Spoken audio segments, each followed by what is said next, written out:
चला तर स्वयंपाकला आलेला आहे. टमाटे घेतले, टमाटे चिरून घेणार आहे.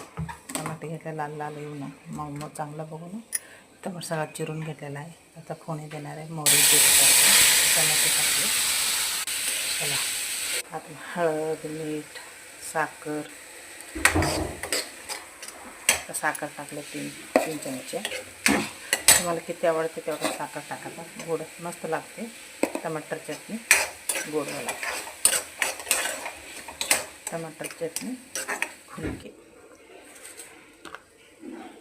थोडं तिखट टाकलेलं आहे.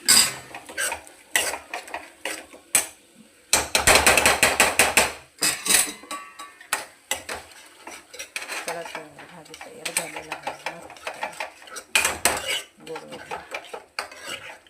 गोड टमाटर चटणी.